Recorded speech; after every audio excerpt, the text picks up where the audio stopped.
ចឹងយើងចាប់តាមរោទៅអានេះបាន100យើងមានន័យថាបំភ្លើងនៅល្អទាំង3ក៏ប៉ុន្តែបងប្អូនរោទៅមានខ្សែមួយណាដែលមិនឡើងហើយមាន2ខ្សែដែលឡើងអានឹងក៏យកជាការដែរបាទជំរាបសួរបងប្អូនបាទថ្ងៃនេះយើងមានវីដេអូបាទមួយคลิปទៀតហើយដែលជាវីដេអូខ្ញុំនឹងធ្វើការចែករំលែកដើម្បីឲ្យជាងក៏ដោយបងប្អូនជាងយើងតែគាត់មិនទាន់ស្វែងយល់អំពី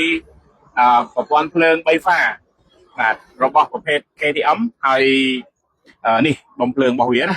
អញ្ចឹងប្រភេទម៉ូតូកម្លាំងធំគឺវាប្រើប្រព័ន្ធភ្លើង3ហ្វា AC ដើម្បីយកទៅសាអាគុយហើយអាគុយវាក៏កម្លាំងធំដែរណាបងប្អូនបាទអញ្ចឹងបងប្អូននេះគឺជាឌុយណាបាទឌុយរបស់វាឌុយស៊ីនរបស់វាគឺបែបនេះទេបងប្អូនតែដោយសារតែគេជួសជុលទៅ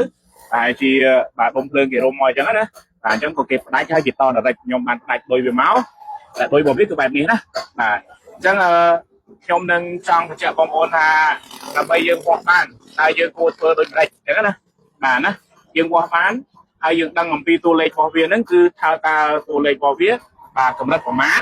ដែលគ្រប់គ្រាន់បាទចំនួនទាំង3ខ្សែហ្នឹងឡើងទៅសាអគុយណាបាទប្រភេទដុំភ្លើងបាទប្រភេទកម្លាំងម៉ូតូធំដែលមានខ្សែ3នេះពេលដែលបងប្អូនវាស់គឺបងប្អូនវាស់ទាំង3ខ្សែតែម្ដងណាបាទវាស់ខ្សែនេះខ្សែនេះទាំង3ហ្នឹងគឺត្រូវតែឡើងតួលេខស្មើគ្នាណាបាទទៀបពោះបាទកម្រិតតាម1លេខ2លេខបាទឬក៏3លេខអត់បញ្ហាដែរតែបើសិនតែទៀបពោះខុសគ្នាច្រើនអត់បានទេហើយចន្លោះរបស់វាគឺបានចាប់ពី80 90ទៅ100លើបាទដូចគ្នាណាទាំង3ហ្នឹងណាបាទហើយប្រសិនបើបងប្អូនវាស់ទៅឃើញតួលេខដែលខ្ញុំបញ្ជាក់ដោយបងប្អូនបាញ់ហ្នឹងគឺមានន័យថាគឺតួលេខរបស់វាគឺនៅល្អតែប្រសិនបើបងប្អូនវាស់ទៅមានខ្សែមួយណាបាទអត់ឡើងតួលេខឬក៏តួលេខវាឡើងបានតែ30 40ពេលយើងរោក្រាខ្លាំងទៅបានតែចំនួន40 30អញ្ចឹងមានន័យថាខ្សែនោះឬក៏ខាងប្លុកបំភ្លើងនៅក្នុងប្រឡងនេះអាចនឹងមានបញ្ហាខ្លោចឬឆេះហើយបង្កើតគឺជា vol AC ហ្នឹងគឺអត់បានទេបាទអញ្ចឹងរបៀបវាស់ចូលទៅមើលខ្ញុំទាំងអស់គ្នាតើគេវាស់យ៉ាងដូចមិនណាបាទអញ្ចឹងយើងត្រូវមានអូម៉ែត្រណាអូម៉ែត្រយើងគឺសំខាន់ណាបាទដើរតួសំខាន់ណាសម្រាប់ការប្រើប្រាស់ការវាស់វែងទៅលើអូម៉ែត្រការវាស់វែងទៅលើប្រព័ន្ធភ្លើងទៅលើម៉ូតូណាអញ្ចឹងយើងកាច់ទៅចន្លោះណាហើយយើងត្រូវដឹងទៀតភ្លើងនេះគឺជាភ្លើងដែលមិនទាន់បានបំលែងទៅជា volt DC ទេគឺភ្លើងដែលបង្កើតបាទចេញមកពីបាទរបំដុំលួសបាទបង្វិលដោយប្រឡងហើយវាបង្កើតចេញមកគឺជាភ្លើង AC volt បាទភ្លើងនេះគឺបាទអត់ទាន់មានបូកដកទេបងប្អូនយកតួខ្លួនគឺជាម៉ាស់របស់បងប្អូននេះចាប់អីគឺឆយណាបាទអញ្ចឹងដើម្បីយើងវាស់ឲ្យបានគឺយើងកាច់មកចន្លោះបាទ200 volt AC ណាបាទពួកភ្លើងវានេះឡើងបានត្រឹមតែ100តិចតួចទេអញ្ចឹងយើងកាច់ត្រឹមមកណា200 volt AC អូខេអញ្ចឹងយើងចង់ដឹងថាបំភ្លើងនឹងនៅល្អបាទឬក៏មិនល្អនៅកម្រិតណាបាទឥឡូវយើងវាស់ជាមួយខ្ញុំទាំងអស់គ្នាបាទដោយសារតែដូចនេះគឺយើងបានផ្ដាច់មកបែបនេះគឺយើងរៀងពិបាកបន្តិចណាតែចាប់ផ្ទាល់យើងអត់បានទេណាវាឆក់តែខ្ញុំណែនាំនៅពេលដែលបងប្អូនទៅធ្វើម៉ូតូឬក៏វាស់វែងទៅលើម៉ូតូបាទដែលគេមានដូចបែបនេះណាបងប្អូនអាចវាស់បែបនេះក៏បានណាបាទអញ្ចឹងយើងយកខាងនេះជាម៉ាស់ម្ដងបាទខាងនេះជាភ្លើងអញ្ចឹងឆ្លាស់គ្នាណាបាទឆ្លាស់គ្នាអញ្ចឹងបងប្អូនចាក់បែបនេះហើយបងប្អូនធ្វើការរោហ្គាអញ្ចឹងកាលណាបើរោហ្គាទៅឃើញថាខ្សែមួយនេះបាទវាឡើងដល់100បាទមានន័យថាដុំភ្លើងនៅល្អអញ្ចឹងយើងឆ្លាស់មកខ្សែខាងនេះម្ដងបាទអញ្ចឹងរោទៅអាខ្សែខាងនេះបាទនៅល្អឡើងដល់100ណាគឺនៅល្អអញ្ចឹងយើងឆ្លាស់អានេះយកមកធ្វើមកវិញម្ដងដាក់ខាងនេះមកបាទអញ្ចឹងយើងចាប់តាមរោទៅអានេះបាន100យើងមានន័យថាដុំភ្លើងនៅល្អទាំង3ក៏ប៉ុន្តែបងប្អូនរោទៅមានខ្សែមួយណាដែលមិនឡើងហើយមាន2ខ្សែដែលឡើងអានឹងក៏អត់យកជាការដែរបាទ3ខ្សែនេះខ្សែមួយណាមានបញ្ហាគឺអត់យកជាការទេមានតែដុំភ្លើងហ្នឹងគឺមានបញ្ហាហើយបាទភ្លើងបញ្ជូនទៅសាអគុយក៏អត់គ្រប់គ្រាន់ដែរបាទអញ្ចឹងឥឡូវចូលមកធ្វើការវាស់វែងជាមួយខ្ញុំទាំងអស់គ្នាខ្ញុំបញ្ឆេះម៉ូតូទៅ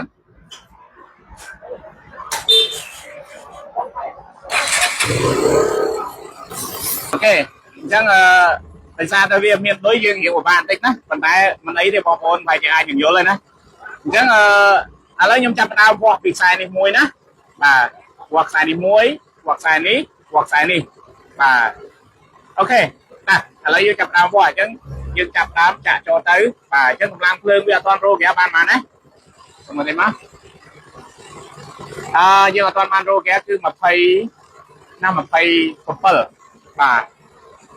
chẳng một phay một pơ nó dương toàn do tôi lấy nhỉ và dương do nó phải dương chặt đau là gà nó dương mua gà mua gà đó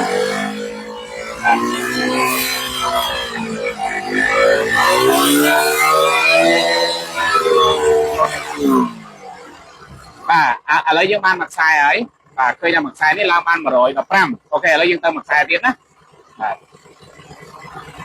họ lấy dương tâm mặc sai tiếp và ở dọc saiนี่xanh đó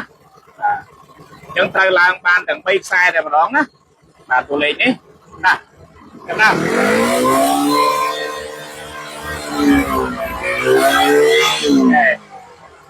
ok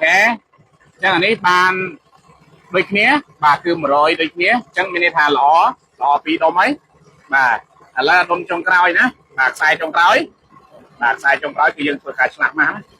anh ấy bom bật tay chứ bạc nè bán nó là bạc nè bay cạp lớn là bom bồn bà bên ở miền plei của bồn này của bà tịch nhưng tôi tam coi kia thì chân như của bà to thôi nữa bà ta là dân mơ đom trong cõi đó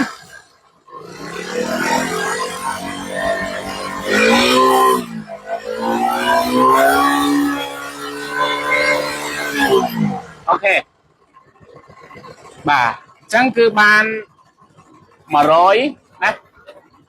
bàឡើងសិតតែ100 volt AC ទាំង3តែម្ដងបងប្អូនណាបាទអញ្ចឹងមានន័យថាដុំភ្លើងបាទនេះដុំភ្លើងនៅក្នុងនេះគឺនៅល្អប៉ុន្តែបើសិនជាបងប្អូនធ្វើដូចខ្ញុំហើយមានខ្សែមួយណាឡើងអត់គ្រប់បាទឬក៏ឡើងបាទបាន50 40 30ឯហ្នឹងគឺដុំភ្លើងនេះបាទខូចហើយណាបាទដុំភ្លើងខូចហើយអញ្ចឹងនេះរបៀបវាស់ដុំភ្លើងកម្លាំងដុំភ្លើងម៉ូតូធំបែបនេះគឺគេវាស់បែបហ្នឹងណាបងប្អូនបាទមានន័យថាបើសិនតែអត់ឡើងមកមួយខ្សែណានោះពោលរបស់ដុំភ្លើងនឹងអាចមានបញ្ហាខ្លោចដោយដុំភ្លើងនេះណាបាទហើយបើសិនតែវាល្អគឺវាឡើងស្មើគ្នាដូចតែខ្ញុំធ្វើវីដេអូឲ្យបងប្អូនបានមើលចឹងបាទនេះគឺជាវីដេអូដែលខ្ញុំយកមកចែករំលែកបាទលើកនេះជាលើកទី3ហើយបងប្អូនបាទហើយចង់ឲ្យបងប្អូនបានចេះវាស់វែងទាំងអស់គ្នាណាបាទចង់ដឹងថាដុំភ្លើងបាទ3ហ្វាប្រភេទអានេះ3ហ្វាគឺដរិចអត់មានប្រភេទដុំភ្លើង3ហ្វា AC RCG ណាបាទប្រភេទដុំភ្លើងដេស្កាត់អាហ្នឹងបាទវាមានបង្កើតភ្លើងមកហើយក៏មានកម្លាំងភ្លើងទាញពីបតបាទទម្លាក់ទៅវិញដើម្បីឲ្យប្រឡងវិលតែប្រភេទដុំភ្លើងបែបនេះគឺវាមានតួនាទីតែមួយយ៉ាងឯងបាទគឺវាផលិតភ្លើង AC បាទមួយខ្សែហ្នឹងគឺឡើងចន្លោះចាប់ពី80ទៅ100ជាង110បាទដែលយើងបោះបានហ្នឹងណាបាទគឺវា direct ចូលទៅយោតបន្ទាប់មកគឺវាបំលែងជាធម្មពល voltage ចូលទៅសារគុយបាទហើយបើយើងចង់ដឹងថាវានៅល្អមិនល្អគឺដូចជាខ្ញុំធ្វើវីដេអូឲ្យបងប្អូនមើលមកអញ្ចឹងណានេះគឺជារបៀបការវាស់បាទប្រភេទដុំភ្លើងបាទ3ហ្វាប្រភេទម៉ូតូធំណាដូចជាប្រភេទ Duke បាទ CBR ប្រភេទ XR ហ្នឹងគឺកម្លាំងម៉ូតូធំគេវាស់បែបហ្នឹងណាបាទអូខេបងប្អូនសម្រាប់វីដេអូខ្ញុំមានតែប៉ុណ្្នឹងទេសូមអរគុណច្រើនបាទសូមជម្រាបលា